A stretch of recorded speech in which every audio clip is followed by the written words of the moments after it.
Sorry for the long hiatus. I was busy with sorting my school issues, so I didn't come online for a long time. It has even slowed down my engagements and everything, but I promise I'm not going to go off again. I promise. I make that solemn promise. And so this is not an activity video. This is not an activity video. It is a story time on my experience with a Nigerian scammer. My experience with a Nigerian scammer. If you have had such an experience, you will know what I'm talking about. But if you have not, this is just an enlightenment video.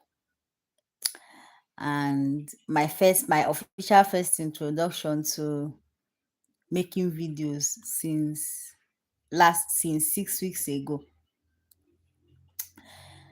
I I went to school, like I finished school, but I have not collected my results yet.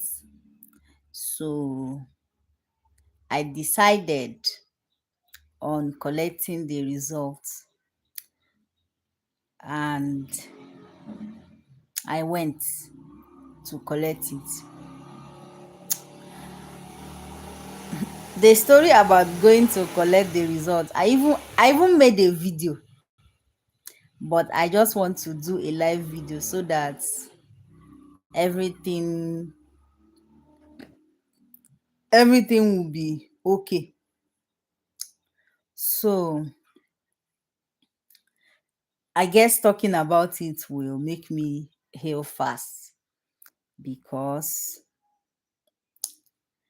what actually happened to me on that trip, it will take time for me to unpack. And this is a story time video, it's not an activity video, sha.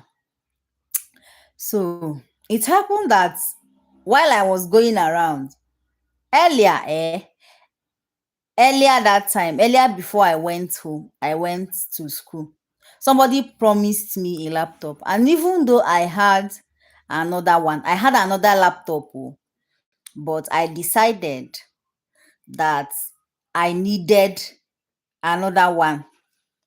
Hey, John Obase, I decided that I needed another one since it was like a free gift. It was like a free gift.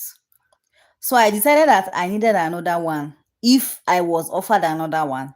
The man offered me another, and it was somebody I have been speaking to online. I had been speaking to this man online. So he said he admired the way I wrote on Facebook, because I have a very active Facebook account, and he wanted to support me. He wanted to support me and offered to buy me. He offered to buy me another one. And I said, okay, since it is a gift, I would not refuse a gift. So this person, he asked me how much money I had at that time. I said I didn't have any, because I was preparing to go back to my school to collect my results that time. So this person this person decided that he was going to keep quiet. Me, I forgot about it. So after some time, I remembered it and I said I have some money. But immediately I mentioned that I had some money, and because I thought that maybe the reason why he was asking me is so that he would complete the money for me, or buy it for me, because initially I know that I had a small laptop that was even giving me problems somehow, because it was somebody else bought it for me. So at that time it was giving me issues.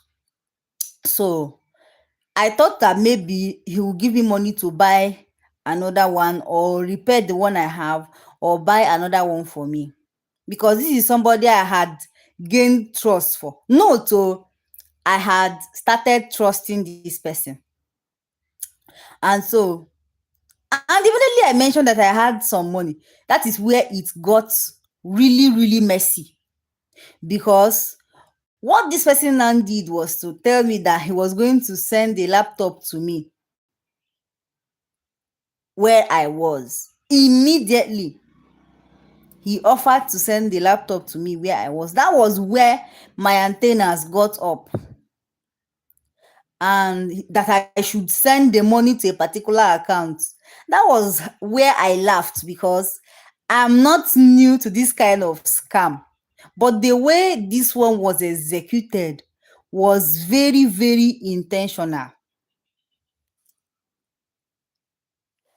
I am from Nigeria. Oh. I am from Nigeria. The way this was executed was very, very intentional. That was where my antenna got up. And I said, oh no, this should be a scam. So, but I held the money I had. I asked some of my friends to uh give me money in case I am proven wrong. And I decided to hold on to my money and wait. After I waited for some time, this person now said that he's going to send it to me where I am. I said, okay, send. And when they now claimed that a dispatcher sent it, I now said, no, there's no dispatcher anywhere.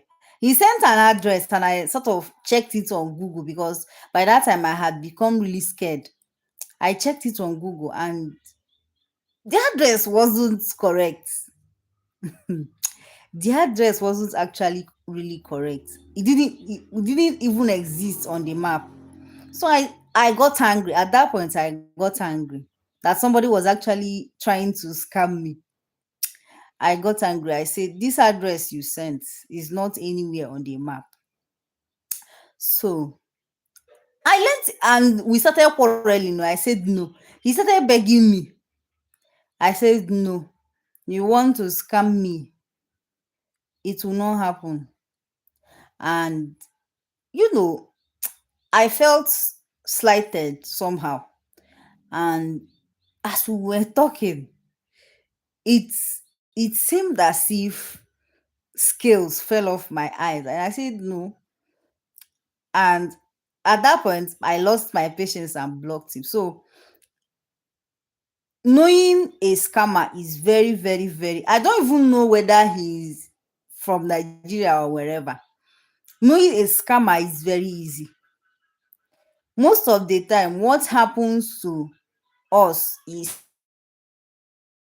a lack of contentment and lack of discernment, because the way they operate is very, very, very identical to each other. Is very identical.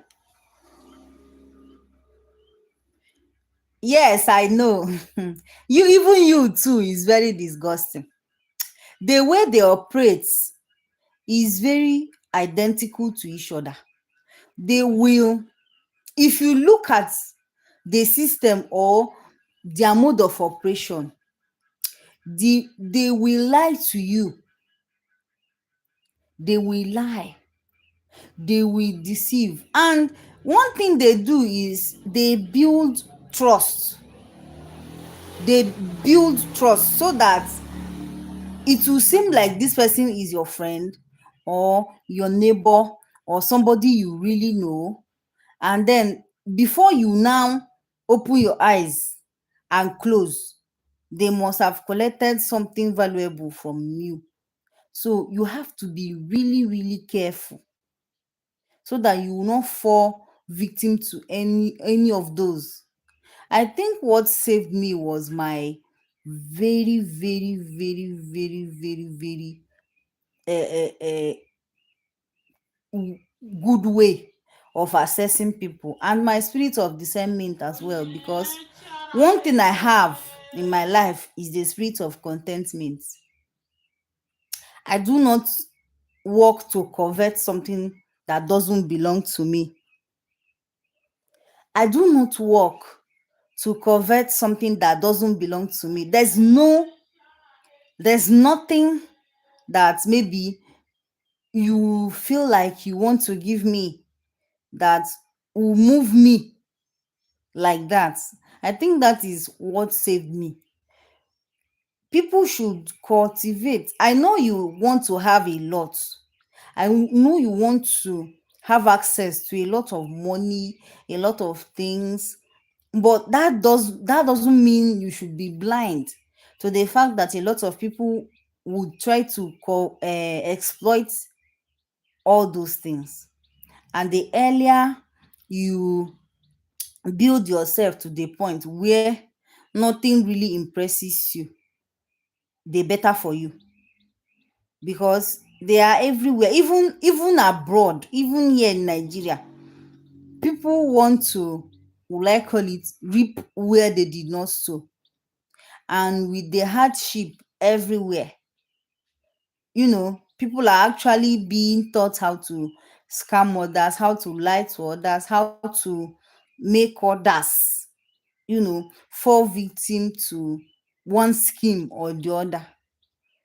It can be repackaged as gaming sites, it can be repackaged as anything, just to grab your attention, just to collect the small one that you have.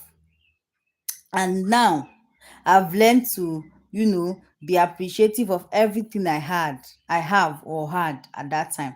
So it was funny as well, because there's no how that particular thing can happen again and I will not know. And I am thankful to God for the kind of person He made me, because nothing, in essence, nothing can, you know, be so important that I'm going to give away parts of myself or sell myself for, benefits or a temporary gain.